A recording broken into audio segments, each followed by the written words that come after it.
मैं store room की सफाई कर रही थी जब अचानक मुझे पीछे से दरवाजे पर ताला लगाने की आवाज़ आई। मैंने एकदम से पीछे मुड़कर देखा तो सामने फरहान खड़ा था, जिसके होठों पर अजीब सी मुस्कुराहट बिखरी हुई थी। पर फरहान को देखते ही मैं घबरा गई। मेरे होश उड़ने लगे थे। फरहान भाई, आप यहाँ क्या कर रहे हैं? मैं घबराते हुए बोली, मगर एकदम कदम बढ़ाता हुआ वो मेरे पास आ गया और मुस्कुराते हुए कहने लगा, वैसे भाई ने तो तुम्हें कभी बीवियों वाले हक दिए नहीं हैं, तो मैं सोच रहा हूँ कि मैं तुम्हें अपनी बीवियों वाले हक देने लग जाऊं। वो जैसे जैसे मेरी तरफ कदम बढ़ा रहा था, मैं बिल्कुल पीछे दीवार के साथ लग गई थी। ना के इशारों में सर हिलाने लगी थी। प्लीज़ फरहान भाई, आप प्लीज़ यहाँ से जाइए, मुझे काम करने दीजिए। मुश्किल से सिर्फ इतना ही बोल पाई थी कि वो एकदम से मेरे पास आ गया, मेरी कलाई को अपने हाथ में दबा लिया। तुम बहुत ज़्यादा खूबसूरत हो। तुम्हें पता है, मेरा दिल बहुत चाहता है कि मैं तुम्हारे साथ कुछ वक्त गुजारूं, जिसमें सिर्फ हम दोनों हो, तन्हाई हो। उसकी बातें सुनकर मैं ना के इशारों में सर हिलाने लगी थी। मैं पिछले कुछ दिनों से अपने लिए फरहान की नज़रों में कुछ अजीब सा महसूस कर रही थी, और आज मुझे यकीन हो गया था कि देवर को क्यों आग कहा जाता है। मैं उसे खुद से दूर करने लगी। प्लीज़ यहाँ से जाओ। मगर फरहान जैसे ही मेरे करीब होने लगा, मैंने एकदम से फरहान को पीछे की तरफ धक्का दिया। वो पीछे जाकर बहुत ज़ोर से गिरा। मैं दरवाजे की तरफ आई और दरवाज़ा खोलते हुए बाहर की तरफ भागी। फरहान मेरे पीछे आने लगा। मेरी बात सुनो। मैं सीढ़ियों से तेज़ी से उतरती हुई आ रही थी। मेरा दुपट्टा पीछे गिर गया था। उसी वक्त जिया घर में आई थी। मुझे यूँ घबराता हुआ देखकर जिया के माथे पर बल पड़े थे। क्या हुआ है रूमी, इतना ज़्यादा घबराई हुई क्यों हो? और सब कुछ ठीक तो है ना? जिया ने फिक्रमंदी से कहा तो मैं इधर उधर देखने लगी। मैं कुछ भी नहीं बोल पा रही थी, बार बार पीछे देख रही थी। उस वक्त सीढ़ियों से उतरते हुए जिया ने फरहान को देखा। फरहान, क्या हुआ है? फरहान थोड़ा घबरा गया था सामने खड़ी अपनी बीवी को देखकर। और आंटी कहाँ हैं? उसने तानिया आंटी के बारे में पूछा। वो मम्मी किसी काम से गई हैं, मैं अपने कमरे में था तो इसके चीखने की आवाज़ आई, इस वजह से मैं इसके पास गया था। पता नहीं क्यों इतना ज़्यादा डर के भागी जा रही थी। क्या हुआ है? जिया ने मेरे चेहरे पर हाथ रखते हुए पूछा। और मेरा जी चाह रहा था कि सामने खड़े हुए फरहान की सच्चाई बता दूं, लेकिन फरहान जिस नज़र से मुझे देख रहा था, मैं और ज़्यादा डर गई थी। जल्दी से अपने आंसू साफ करने लगी। नहीं, कुछ नहीं, वो बस मैं लेटी हुई थी कमरे में तो कुछ ख्वाब देख लिया था। मैं घबराते हुए बहुत मुश्किल से बोल पा रही थी। अच्छा चलो ठीक है, जाओ अपने कमरे में। जिया ये कहते हुए अपने कमरे में चली गई थी। पीछे पीछे फरहान भी चला गया था। आज आप ऑफिस नहीं गए क्या? जिया ने फरहान की तरफ देखते हुए कहा। वैसे तुम यूँ अचानक आ गई, तुमने तो अपनी मम्मी के घर 2-3 दिन रहना था। बस वैसे ही आपके बिना दिल नहीं लग रहा था, इस वजह से। जिया मुस्कुराती हुई उसके कांधों पर अपने दोनों हाथ रखते हुए बोली। तो वो कहने लगा, क्या मतलब इतना ज्यादा हमसे मोहब्बत हो गई है? अब जाहिर है अपने हस्बैंड से ही मोहब्बत करूंगी, और भला किसी और से थोड़ी ना करूंगी। वो मुस्कुराते हुए फरहान के कांधे पर अपना सर टिका गई और वो उसके बालों को सहलाने लगा। मैंने अपने कमरे में आते ही बहुत जोर से कमरे का दरवाजा बंद किया और बार बार अपने चेहरे पर आने वाले पसीने को साफ करने लगी। हे ऊपर वाले, मुझे इस फरहान से बचाकर रखना, मैं आसमान की तरफ देखते हुए बोली थी। और मैंने अपना मोबाइल उठाया और अरहान के नंबर पर कॉल करने लगी। अरहान के साथ मेरी बहुत कम बात होती थी। जब टाइम होता था तो वो मुझसे बात कर लेता था। उसका ज़्यादा समय अपनी ड्यूटी पर ही होता था। डॉक्टर होने की वजह से ज़्यादा वक्त वो मरीजों को ही देखता था। घर वालों के लिए उसके पास बहुत कम समय होता था, मगर जब घर आता था तो परिवार को खूब टाइम देता था। मैंने न जाने कितनी देर तक मोबाइल को कान से लगाए रखा, उसे मैसेज भी किए, उसका हालचाल पूछा, मगर मैं मैसेज पर उससे कुछ भी ना बताना चाहती थी। मैं चाहती थी कि वो आ जाए और मैं उसे फरहान की सच्चाई बताऊं। मैं यही सोच रही थी जब दरवाज़ा खटखटाने की आवाज़ आने लगी। दरवाज़ा खोला तो सामने तानिया आंटी खड़ी हुई थी। मैंने तुम्हें बोला था कि स्टोर रूम की अच्छे से सफाई कर देना, लेकिन रूमी, काम ऐसा ही बिखरा हुआ है, वो बहुत गुस्से से कह रही थी। वो आंटी, मेरा दिल घबराने लगा था। आंटी, वो फरहान आ गए थे, वो मुझे गलत नज़र से देखते हैं। बात सुनकर सामने खड़ी तानिया आंटी के माथे पर बाल आए। अगले ही पल उन्होंने जोरदार थप्पड़ मेरे मुंह पर दे मारा। मैं अपने गाल पर हाथ रखते हुए सामने खड़ी अपने सास को देखने लगी। क्या फालतू बकवास कर रही हो? मेरे बेटे पर इल्ज़ाम लगाते हुए तुम्हें बिल्कुल शर्म नहीं आती?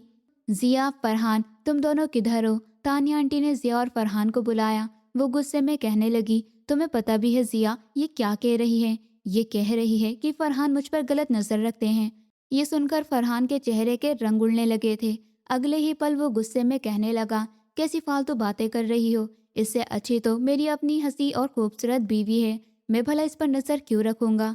जिया ने मेरी तरफ देखा और कहने लगी, मैं इससे बात कर लेती हूँ, आप लोग जाइए। जिया ने मुझे बाजू से पकड़ा और मुझे कमरे में लेकर आ गई। मैंने जिया को देखा तो मुझे बहुत डर लगने लगा। क्यों तुमने ये बात कही, बताओ मुझे? जिया नरमी से पूछने लगी थी। जिया की बात सुनकर मैं ना के इशारे में सर हिलाने लगी थी। नहीं, बस वैसे ही मुझे ऐसा महसूस हुआ है। देखो, महसूस होने से किसी पे इतना बड़ा इल्जाम नहीं लगता। आज के बाद तुम मेरे हस्बैंड के बारे में ऐसी कोई बात नहीं करोगी। जिया वैसे तो मेरे साथ नॉर्मल रहती थी, कभी मेरे साथ किसी भी तरह का कोई जुल्म नहीं किया था, मगर आज वो थोड़े सख्त लहजे में बात कर रही थी। वो कमरे से बाहर चली गई। आज मुझे बहुत ज़्यादा डर लग रहा था। मैं बार बार यही सोच रही थी कि काश अरहान आ जाए अभी। वो 1 हफ्ते पहले ही आया था। मैं जानती थी कि आज वो किसी भी हालात में नहीं आएगा, मगर मुझे बहुत ज़्यादा डर लगा हुआ था। रात के वक्त में बिस्तर पर आकर सोने के लिए लेटी, मगर मुझे नींद नहीं आ रही थी। फरहान का डर मेरे दिल में बैठा हुआ था। सोचते सोचते ही मेरी आंख लग गई थी। जब मुझे अपने माथे पर कुछ अजीब सा महसूस हुआ, मैंने आंखें खोलने की कोशिश की, मगर मुझे वही चीज़ अपने शरीर की और जगह पर महसूस होने लगी। मैंने जल्दी से अपनी आंखें खोली तो मेरे पास अरहान बैठा हुआ था। मुस्कुराते हुए मेरे गाल को सहलाता हुआ कहने लगा, कैसी हो तुम? उसके लहजे में वही मिठास, वही मोहब्बत थी जो मुझे देकर जाता था। बस वो मुझसे प्यार भरी बातें ही करता था। इससे ज़्यादा हम दोनों के बीच कोई और रिश्ता नहीं था। मेरे हाथों को अपने हाथों में लिया। कैसी हो तुम? अरहान ने मुझसे नरमी से पूछा तो मैं अरहान की बात सुनते ही एकदम से उसके सीने से जा लगी और रोते हुए कहने लगी, अरहान, आपके बिना मैं बहुत ज़्यादा अधूरा महसूस करती हूँ। मुझे आपकी याद आती है। आपकी मुझे छोड़कर चले जाते हैं। मैं रोते हुए बोले जा रही थी। अरहान ने धीरे धीरे मेरे सर को सहलाया। मेरी जान, रोना तो बंद करो। मुझे पूरी तरह अपनी बाहों में लिया हुआ था। मुझे अपनेपन का एहसास दिलाने लगा। मैं उसके सीने में अपना मुंह छुपाए बैठी थी। मेरी बॉडी कांप रही थी और आज से पहले अरहान ने कभी मुझे इतना ज़्यादा घबराया हुआ या डरा हुआ नहीं देखा था जितना वो आज मुझे देख रहा था। क्या हो गया? मेरे आंसुओं को मोहब्बत से साफ करते हुए बोला। मैं घबराते हुए कहने लगी, बस वैसे ही आपके बिना मेरा दिल बिल्कुल भी नहीं लगता। मैं रोते हुए बोल रही थी। वो कहने लगा, देखो, बस कुछ वक्त की बात है, 1 साल और उसके बाद मैं हमेशा के लिए यहाँ पर आ जाऊँगा। मैं बस हॉस्पिटल के वहाँ के मैटर सारे सुलझाने की कोशिश कर रहा हूँ। मैंने अरहान की तरफ देखा। एक काम करिए अरहान, मुझे अपने साथ वहाँ पर ले जाइए ना। यहाँ पर अकेले रहकर मुझे बहुत ज़्यादा डर लगता है। मैं रोते हुए बोली तो मेरी बात सुनकर अरहान धीरे से मुस्कुरा दिया। कहने लगा, इतना ज़्यादा क्यों डरती हो मेरी जान? ये कहकर वो रात भर मुझे अपनी बाहों में सुलाता रहा। सुबह मैं सो रही थी और अरहान धीरे धीरे मेरे गालों को सहला रहा था। वो मेरे चेहरे को बहुत ध्यान से देख रहा था। मैं अरहान की ज़िंदगी में ज़बरदस्ती शामिल हुई थी। मैं उसके चाचा की बेटी थी। मेरे पापा मम्मी की मौत के बाद विदेश चले गए थे और उन्होंने वहाँ पर दूसरी शादी कर ली थी और मैं मासूम उनके रहम पर रह गई थी। पहले तो मैं अरहान को बिल्कुल भी अच्छी नहीं लगती थी, मगर जब से मेरी उससे शादी हुई थी, जब से मैं उसकी बीवी बनी थी, तब से मैं उसे अच्छी लगने लगी थी। तब से वो मुझसे मोहब्बत करने लगा था।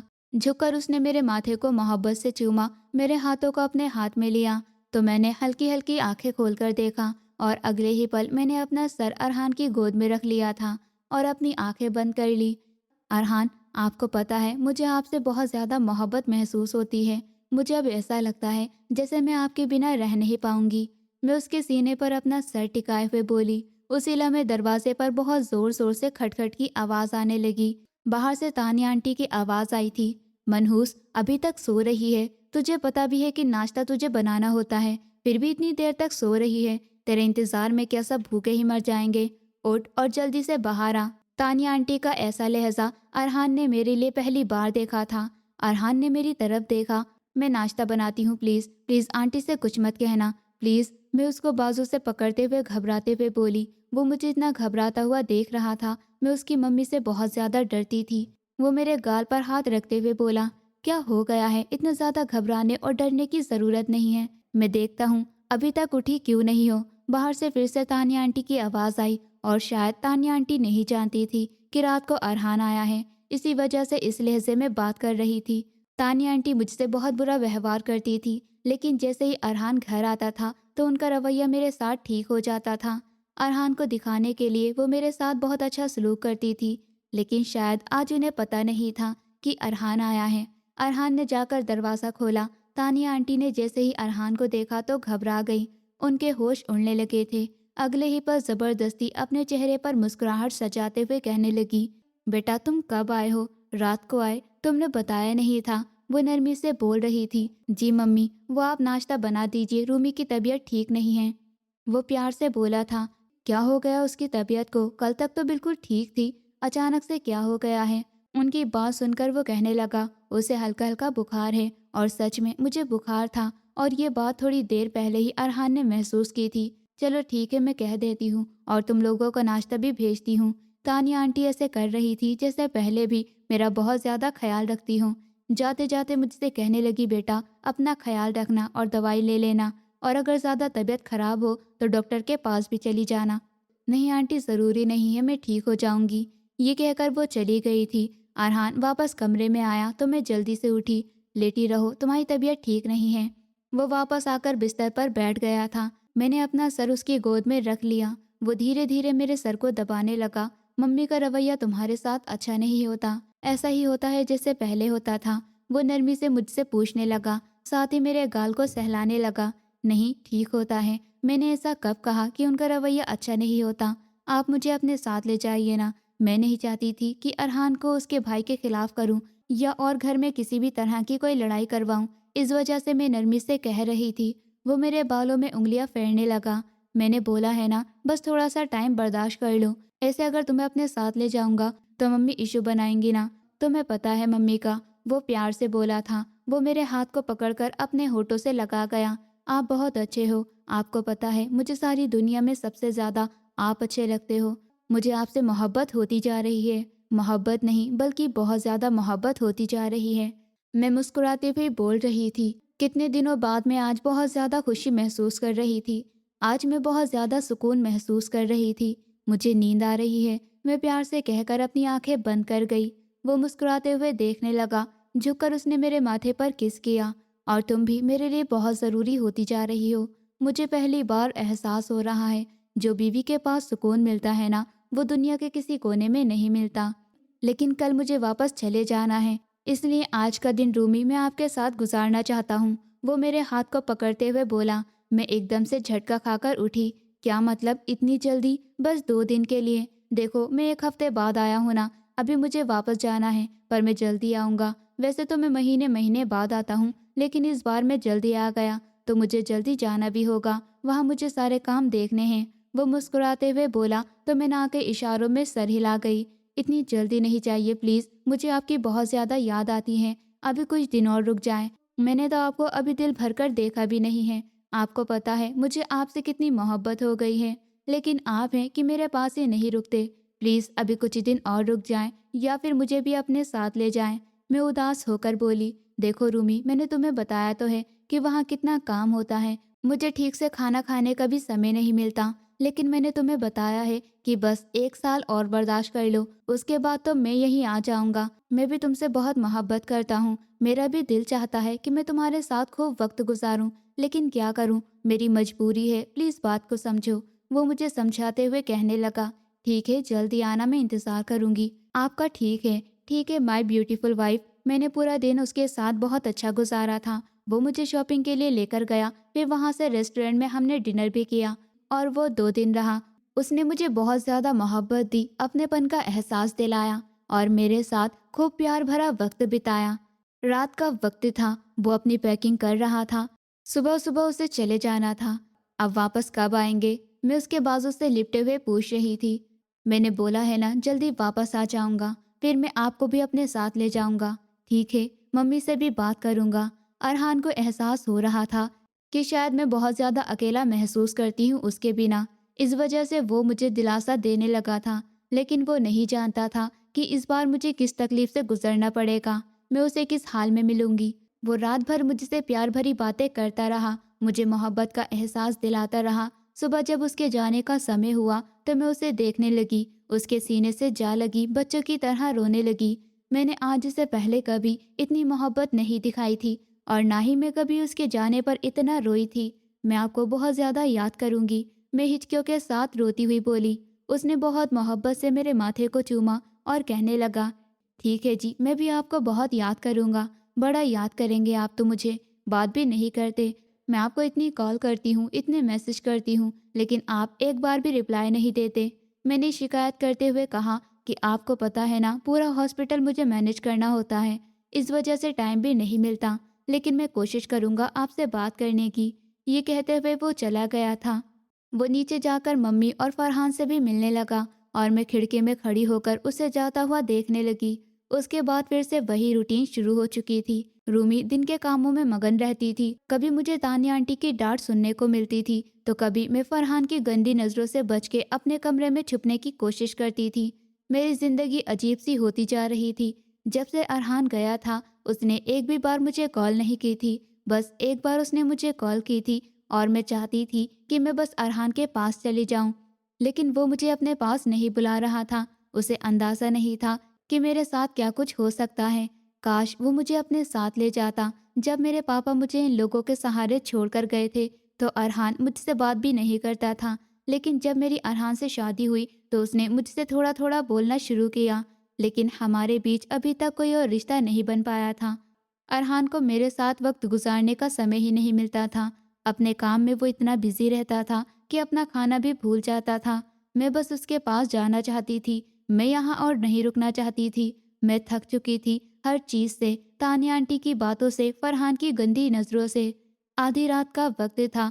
मैं कमरे में आकर लेटी थी। सर्दियों की ठंडी रात थी। हर तरफ बिल्कुल खामोशी छाई हुई थी। जब मुझे दरवाज़ा खुलने की आवाज़ आई तो मैं डर गई। दरवाजे का ताला खुला था। शायद चाबी से किसी ने बाहर से खोला था। क्योंकि मैं उस दिन से बहुत ज़्यादा डर गई थी, इसलिए मैं कमरे का ताला लगाकर सोती थी। मैंने एकदम से अपने ऊपर से कंबल हटाकर देखा। अगले ही पल किसी इंसान की परछाई मुझे नजर आई जो कमरे को लॉक लगा रहा था। मैं और घबरा गई। वो इंसान चलता हुआ मेरी तरफ आ रहा था। एकदम से मेरे पास आकर खड़ा हो गया था। फरहान, तुम यहाँ क्या कर रहे हो? मैं डरती हुई बोली। मगर अगले ही लम्हे फरहान ने मेरे मुंह पर हाथ रखा और मेरी आंखों में देखने लगा। मैं पागल हो रहा हूँ। जब तक मैं तुम तक नहीं पहुँच पाऊंगा तब तक मुझे चैन नहीं मिलेगा। मैं ना के इशारों में सर हिलाने लगी और उसे दूर करने की कोशिश करने लगी, लेकिन वो बहुत जोर से मुझे पकड़ने लगा था। मैं अपने आप को उससे छुड़वाने की कोशिश कर रही थी, लेकिन उसकी पकड़ इतनी टाइट थी कि मैं हाथ भी नहीं हिला पा रही थी। मैं बहुत ही घबरा रही थी और मेरे आंसू मेरी आंखों से बह रहे थे। मेरा दिल बहुत जोरों से धड़क रहा था। छोड़ो मुझे फरहान, प्लीज मुझे छोड़ दो। मैंने तुम्हारा क्या बिगाड़ा है? आखिर तुम मुझसे क्या चाहते हो? मैं सिर्फ तुम्हें चाहता हूँ और कुछ ही नहीं चाहता। खामोशी से अपना मुंह बंद रखोगी तो बेहतर होगा, वरना मुझे चुप करवाना बहुत अच्छे से आता है। गुस्से से कहकर वो मेरी तरफ झुका था। मैं उसे जोर से धक्का देती कमरे के दरवाजे की तरफ बढ़ी थी। उसका सर टेबल पर जाकर लगा था और थोड़ा थोड़ा खून भी आने लगा था। ये देखकर उसे और ज्यादा गुस्सा आ गया। वो तेजी से मेरी तरफ बढ़ा और मुझे कलाई से पकड़कर बिस्तर पर फेंक दिया। तुम्हारी हिम्मत कैसे हुई मुझे धक्का देने की? अब मैं तुम्हें बताता हूँ कि मैं कौन हूँ। मैं रोती रही, चिल्लाती रही, लेकिन किसी ने नहीं सुना और वो मुझे पूरा बर्बाद कर चुका था। मुझे पूरी तरह से बर्बाद करने के बाद वो कमरे से बाहर चला गया। मैं बिखरी हुई हालत में अपनी बर्बादी के बारे में सोचती हुई फर्श पर बैठी हुई थी। अपने खाली हाथों को देखने लगी। ये सब कुछ मेरे साथ क्या हो गया? मैं आसमान की तरफ देखती हुई बोली। आंखों से लगातार आंसू बह जा रहे थे। सुबह सुबह दरवाजे पर खटखट होने लगी। तानिया आंटी मुझे बुला रही थी, मगर मैं बेजान सी पड़ी अपने घुटनों में सर दिए बैठी हुई थी। जब दरवाज़ा खोलने की आवाज़ आई तो फिर भी मैंने दरवाजे की तरफ नहीं देखा। तानिया आंटी कमरे में आई। मुझे यूं फर्श पर बैठा देखकर उनके माथे पर बल पड़े थे। किस चीज़ का सोग मना रही हो? और जाओ यहाँ से। आजकल कामों से बचने के लिए बहुत बहाने ढूंढ रही हो तुम। ज्यादा ही दिमाग हो रहे हैं तुम्हारे, तानिया आंटी ने गुस्से में कहा।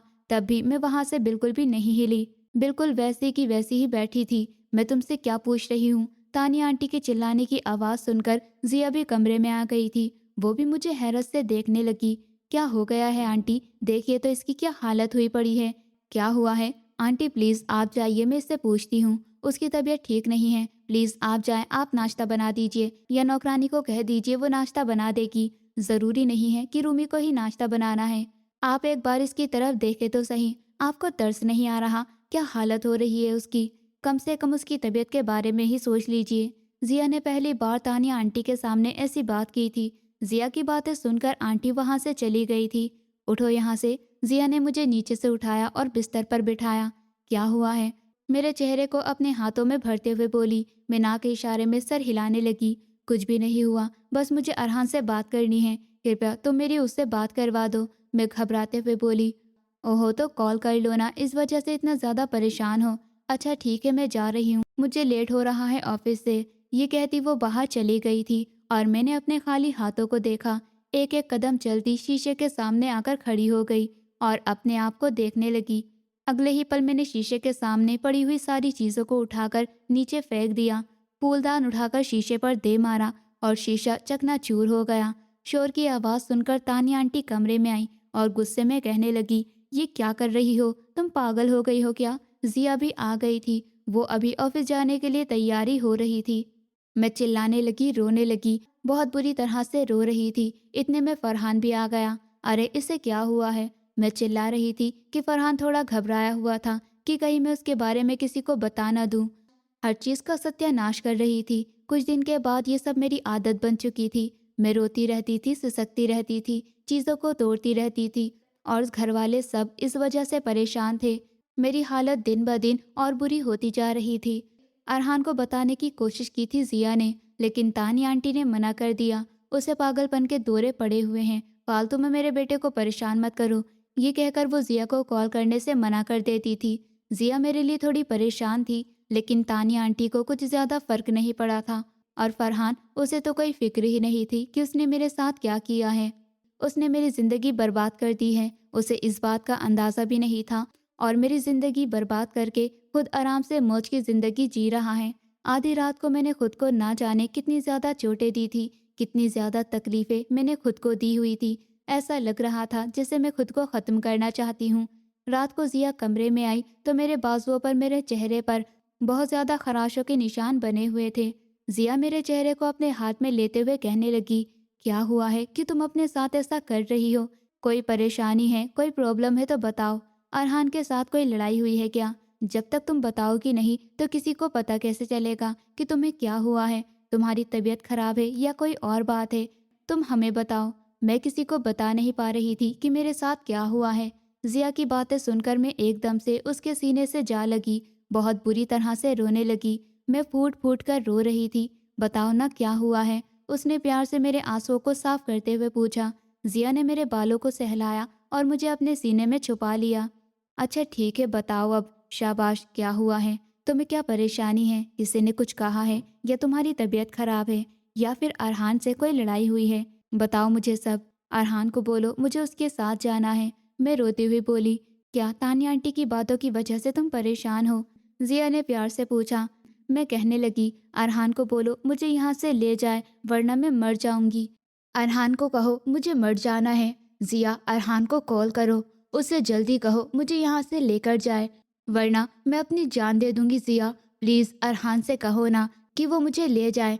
जिया अरहान को कॉल करने लगी और थोड़ी ही देर बाद अरहान ने कॉल पिक कर ली। हाँ क्या हुआ है जिया? मैं थोड़ा बिजी हूँ। एक बार अपनी बीवी से बात कर लो। अगर उसकी ज़िंदगी चाहिए हो तो एक बार आकर उसे यहाँ से ले जाओ। अरहान। अरहान थोड़ा परेशान हुआ। वो जो ऑपरेशन थिएटर की तरफ जा रहा था उसके कदम वहीं पर रुक गए। क्या हुआ? क्या है रूमी को? मेरी बात कराओ रूमी से। जिया ने फौरन ही फ़ोन मुझे दिया। मैंने जैसे ही फ़ोन कान पर लगाया अरहान की उदासी भरी आवाज़ गूंजी, रूमी क्या हुआ है? और उसकी बात सुनकर मैं फूट फूट कर रोने लगी। मैं मर जाऊंगी, मुझे यहाँ से ले जाओ अरहान। अगर मैं यहाँ कुछ दिन और रही तो मैं जिंदा नहीं रहूंगी। और याद रखना अरहान, प्लीज़ मुझे यहाँ से ले जाओ। मैं तुम्हारे आगे हाथ जोड़ती हूँ, मुझे इस घर से ले जाओ। मैं बहुत तड़प कर रो रही थी। अच्छा ठीक है, मैं शाम तक आने की कोशिश करता हूँ, परेशान मत हो।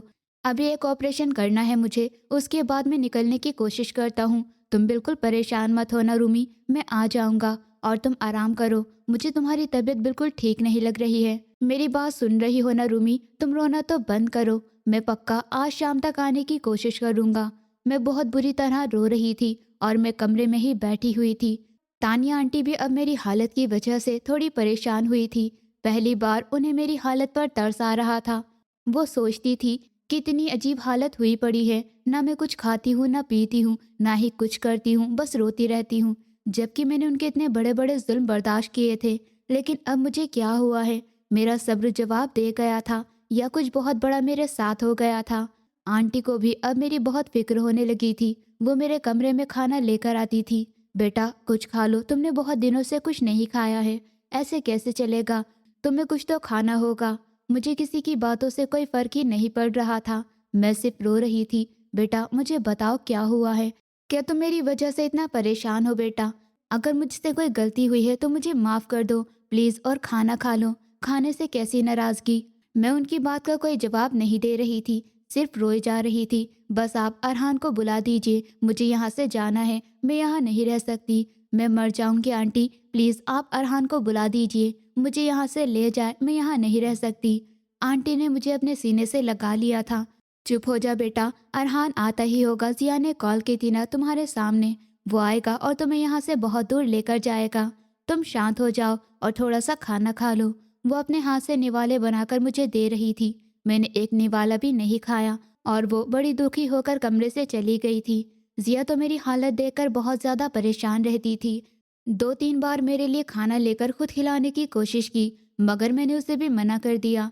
रात को जैसे ही अरहान आया तो अरहान को देखते हुए मैं उसके सीने से जा लगी थी। मुझे यहाँ से ले जाइए प्लीज़, मुझे यहाँ से ले जाइए। मैं हिचकियों के साथ रो रही थी। मैंने अरहान को बहुत ज़ोर से दबोचा हुआ था। अरहान ने कमरे को अच्छी तरह लॉक लगाया, मेरे चेहरे को अपने हाथों में भर लिया। मुझे यहाँ से ले जाओ ना, मैं रो रही थी, मुझे अपने साथ ले जाओ। वो मेरे आंसुओं को साफ करने लगा। हुआ क्या है? वो पूरी तरह से मुझे खुद में छुपाया हुआ था और मैं बहुत डरी हुई और बिल्कुल सहमी हुई लग रही थी। मैंने तुम्हें बताया तो था कि कुछ दिनों की बात और है। तो फिर क्या हुआ है? इतना क्यों रो रही हो? क्या बात हो गई? तुम्हारी तबीयत तो ठीक है? किसी ने कुछ कहा है क्या? मैं अपने काम में बहुत बिजी रहता हूँ, इस वजह से तुमसे बात नहीं कर पाता। मुझे माफ कर दो, लेकिन अब मुझे बताओ तो सही, हुआ क्या है? क्या तुम्हें किसी ने कुछ कहा है या तुम्हारी तबीयत खराब हो रही है? और ये तुम्हारे चेहरे पर इतनी चोट कैसे लगी हुई है? उसने फिक्रमंदी से पूछा। अरहान प्लीज मुझे मत छोड़ो, मुझे अपने साथ ले जाओ। मैं एक पल भी यहाँ नहीं रुक सकती। अगर मैं कुछ ही दिन और यहाँ रुक गई तो तुम्हें मेरी लाश मिलेगी। मेरा दम घुट रहा है, मैं यहाँ जिंदा नहीं रह पाऊंगी। प्लीज मुझे यहाँ से ले जाओ, कहीं दूर, बहुत दूर। प्लीज मैं तुम्हारे आगे हाथ जोड़ती हूँ। मैं उसके सामने हाथ जोड़ते हुए कह रही थी, अच्छा चलो ठीक है, मैं तुम्हें अपने साथ ले जाऊंगा सुबह ही, मुझे वापस भी जाना है। लेकिन ऐसे तुम रो रही थी, मैं बहुत ज्यादा परेशान हो गया था। तुम मुझे बताओ तो सही, हुआ क्या है? अगर तुम मुझे नहीं बताओगी तो मैं तुम्हारी परेशानी कैसे खत्म करूंगा? वो नरमी से बोलने लगा। उसकी बात सुनकर मैं हिचकियों के साथ रोती रही, कोई जवाब नहीं दे रही थी। तानिया आंटी से वो कहने लगा, मम्मी प्लीज इसे मैं अपने साथ लेकर जा रहा हूँ। 1 महीने में उसे अपने पास रखूंगा, जैसे ही वो ठीक हो जाएगी फिर मैं वापस उसे आपके पास छोड़ दूंगा। लेकिन अभी मुझे रूमी को अपने साथ लेकर जाना होगा। मुझे उसकी हालत बहुत खराब लग रही है, मैं उसे अभी यही नहीं छोड़ सकता।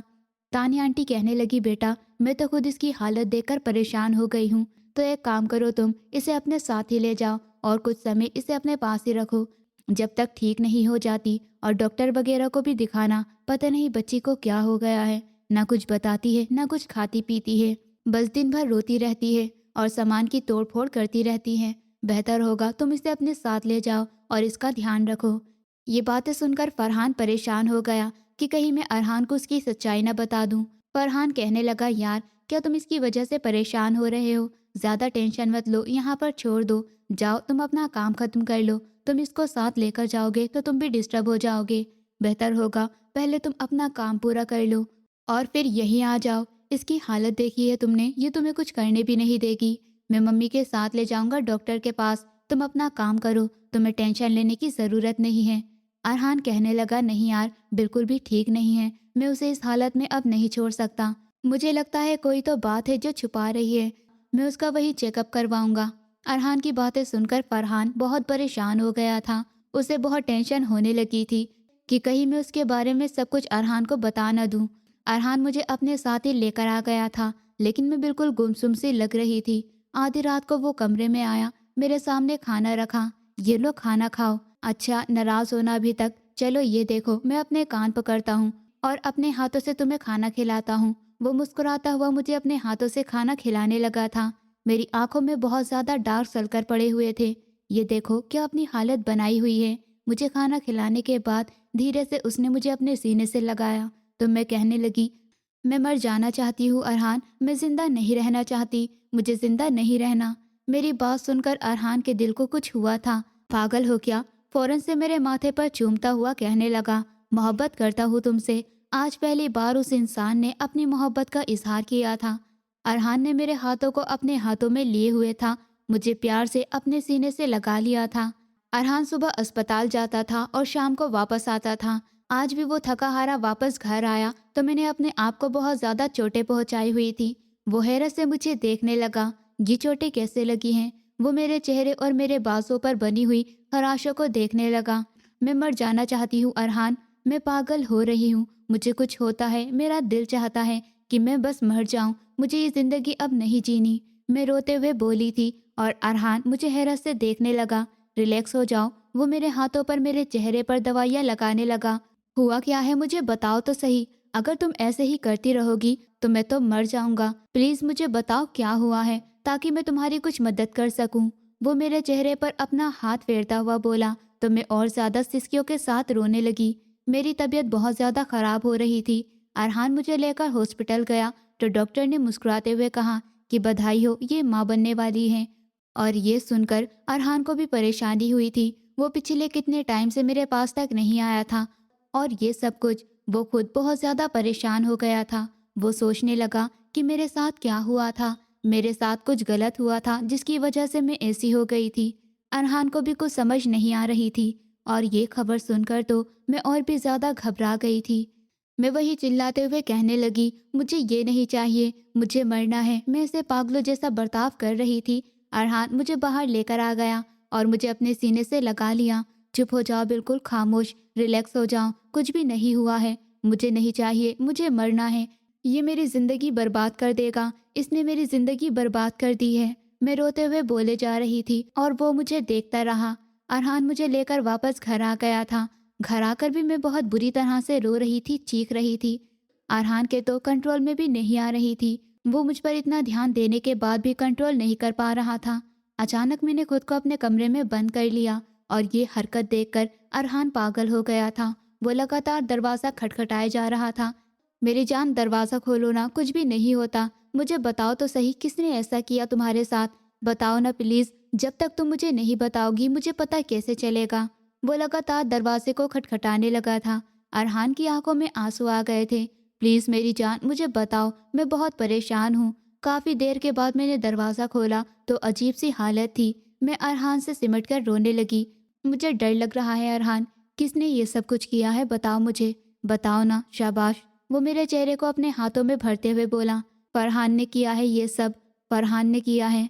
मैं रोते हुए उससे चिपट कर उसे बताने लगी और ये वक्त था जब अरहान को लगा किसी ने आसमान उसके सर पर गिरा दिया हो। इस भाई पर वो इतना भरोसा करता था जो उसे लगता था कि उसकी बीवी का, उसकी माँ का और अपनी बीवी का बहुत ख्याल रखता होगा। उसने उसकी इज्जत को बर्बाद कर दिया था। वो मुझे सीने से लगाया हुआ था। आराम से, कुछ भी नहीं होता, बिल्कुल रोना बंद करो। वो मेरे आंसुओं को साफ कर रहा था। मैं आंखें बंद कर गई थी। मेरी बॉडी बिल्कुल ढीली पड़ने लगी थी। मैं बिल्कुल नीचे गिर गई थी। मैंने अपने साथ कुछ किया था, मुझे कुछ समझ ही नहीं आ रहा था कि क्या किया है तुमने अपने साथ। आंखें खोलो। मेरी आंखें बंद हो गई थी। मैं बिल्कुल बेजान हो गई थी। मेरी नाक और मुंह से खून बहने लगा था। रूमी, क्या हुआ है? रूमी, आंखें खोलो। वो मेरे गालों को थपथपा रहा था। उसे पहली बार एहसास हुआ था कि मुझे वहां अकेला नहीं छोड़ना चाहिए था। जिस भाई को वो भरोसेमंद समझ कर आया था कि अपनी बीवी को उसके हवाले करके आया था, उसी भाई ने उसकी बीवी के साथ ऐसा कर दिया। अरहान मुझे लेकर हॉस्पिटल आ गया था। साथ ही उसने अपने भाई के खिलाफ एफआईआर दर्ज कर दी थी। अरहान पागल हो जा रहा था। डॉक्टर ने कहा कि उनकी पूरी बॉडी में जहर फैल चुका है। हमने मैदा वगैरह वॉश कर दिया है, लेकिन फिलहाल हम कुछ नहीं कह सकते। वक्त गुजर रहा था। फरहान को पुलिस ने पकड़ लिया था। तानिया आंटी और जिया की कॉल आ रही थी, मगर अरहान किसी की भी कॉल का जवाब नहीं दे रहा था। अचानक डॉक्टर बाहर आई और ना के इशारे में सर हिलाने लगी। सॉरी, हम उनकी जान नहीं बचा पाए। और ये वक्त था कि उसे लगा जैसे सब कुछ खत्म हो गया है। वो अंदर आया, मेरे चेहरे को अपने हाथों में भर लिया। मुझे माफ़ कर देना रूमी, मैं तुम्हें नहीं बचा पाया। तुम कहती थी मैं तुम्हें अपने साथ लेकर जाऊं, मगर मुझे लगता था कि तुम बस वैसे ही कहती हो। मुझे नहीं पता था ऐसा कुछ हो जाएगा। तुम मुझे एक बार अपना समझ के सब कुछ बताती तो सही। मैं तुम्हें कभी भी वहाँ नहीं छोड़ता। रूमी, तुम बस एक बार मुझे बताती। मैं तुमसे बहुत मोहब्बत करने लगा था। रूमी, अब मैं तुम्हारे बिना कैसे रहूँगा रूमी। वो ज़ोर ज़ोर से रोने लगा था। तानिया आंटी को मेरी मौत का बहुत दुख हुआ था, लेकिन उससे ज़्यादा तो जिया को था। जिया को भी मैं नहीं बता पाई थी। जिया तो बिल्कुल खामोश हो गई थी। जब से तानिया आंटी और जिया को मालूम हुआ कि मेरे साथ ये सब कुछ फरहान ने किया है, तो जिया कहने लगी कि उसे सज़ा मिलनी चाहिए। मैं बिल्कुल भी अपने हस्बैंड को माफ़ नहीं करूँगी। मैं एक पढ़ी लिखी लड़की हूँ। मैं जाहिल औरतों की तरह ये नहीं कहूँगी कि फरहान बेकसूर है या रूमी ने उस पर इल्ज़ाम लगाया था। फरहान ने गलती की है और उसे सज़ा मिलनी ही चाहिए। जबकि तानिया आंटी भी पत्थर दिल हो गई थी। फरहान को लेकर वो कहने लगी, मैं सब कुछ माफ़ कर सकती हूँ, लेकिन एक मासूम की ज़िंदगी बर्बाद करने की माफ़ी तो मैं अपने सगे बेटे को भी नहीं दे सकती। मैं जितनी जालिम हूँ, मैंने जो जुल्म उसके साथ किया है वो सब एक जगह पर, लेकिन मैंने कभी नहीं चाहा था कि उसके साथ कभी ऐसा हो। उसने मुझे बताया भी था, लेकिन मेरी गलती है, मैंने उस पर यकीन नहीं किया। सबसे ज़्यादा कसूरवार तो मैं हूँ। उसकी सबसे बड़ी मुजरिम तो मैं हूँ। और ना जाने कितने महीने तक अदालत में केस चलता रहा और आखिरकार उसे फांसी की सज़ा हो गई। और उस दिन आखिरी बार तानिया आंटी जब उसे देखने गई तो कहने लगी, मुझे ज़रा भी दुख नहीं हो रहा। मैं मीडिया के सामने बताऊंगी कि हाँ, मैंने खुद अपने बेटे को फांसी की सज़ा दिलवाई है। मैंने खुद बयान दिया है उसके खिलाफ। तुम्हें पता है, मैं आज से यही समझूंगी कि ऊपर वाले ने मुझे सिर्फ एक बेटा दिया था। तुम कभी मेरे बेटे थे ही नहीं। तानिया आंटी ने नफरत से फरहान को देखा और अपना चेहरा मोड़ लिया, मगर वो माँ थी, अपने आंसू रोक नहीं पाई। न जाने कितने आंसू बहने लगे थे। सब कुछ खत्म सा हो गया था। उन्हीं दिनों में पता चला था कि जिया प्रेग्नेंट है। समय बीतता चला गया, सब कुछ बदल सा गया था। जिया के यहाँ एक खूबसूरत बेटे की पैदाइश हुई थी, लेकिन घर में बिल्कुल खामोशी छाई रहती थी। अरहान वापस आ गया था। उसने यहाँ भी काम शुरू कर दिया था, साथ साथ अपने अस्पताल को भी देख रहा था। हफ्ते में एक दो बार चला जाता था, मगर अब वो अपने घर वालों को अकेला नहीं छोड़ना चाहता था।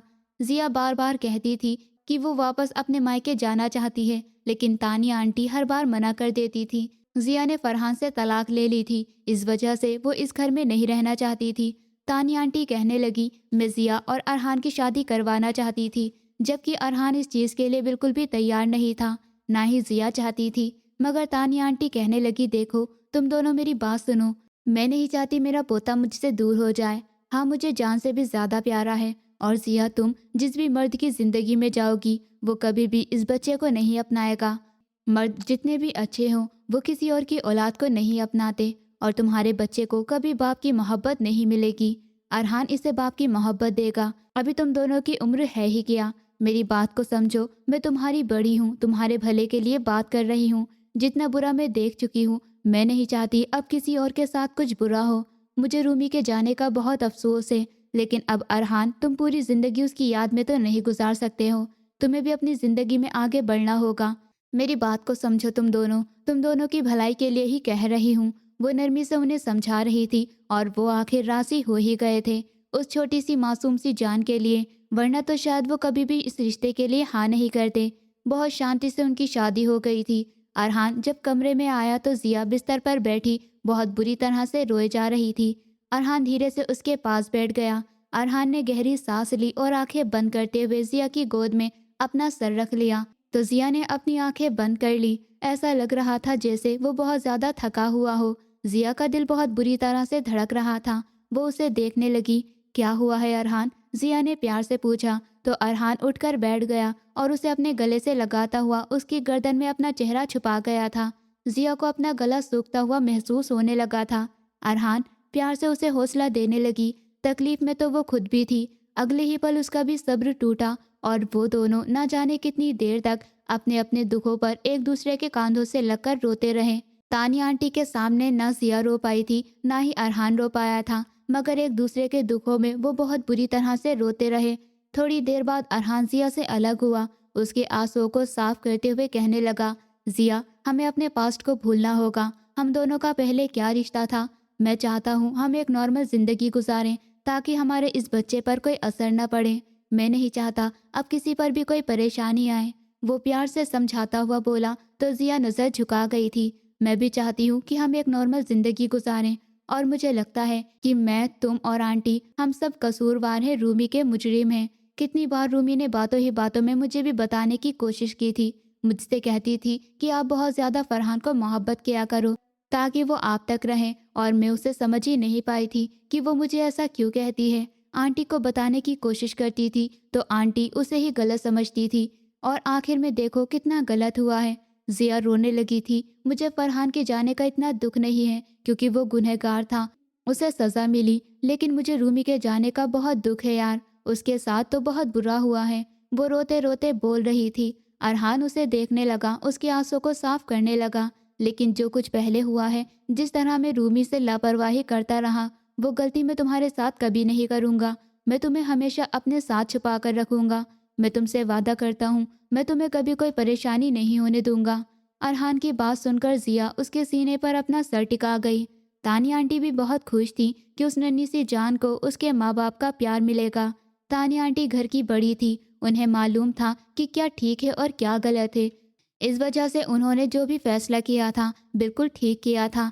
जिया के बच्चे को सिर्फ अरहानी बाप का प्यार दे सकता था। कोई और मर्द जिया के बच्चे को उस तरह नहीं अपनाता जिस तरह अरहान ने अपनाया। और अरहान के लिए भी जिंदगी में आगे बढ़ना ज़रूरी था। उन दोनों के लिए मुश्किल था जिंदगी में आगे बढ़ना, मगर एक मासूम सी नन्ही सी जान के लिए उन्हें अपनी ज़िंदगी में आगे बढ़ना पड़ा। दोस्तों, उम्मीद करती हूँ आपको हमारी कहानी पसंद आई होगी। कहानी पसंद आई है तो वीडियो को लाइक करें, चैनल पर नए हैं तो चैनल को सब्सक्राइब करें, और हाँ, नोटिफिकेशन बेल को ज़रूर दबाएं ताकि अगली अपडेट सबसे पहले आपको मिले।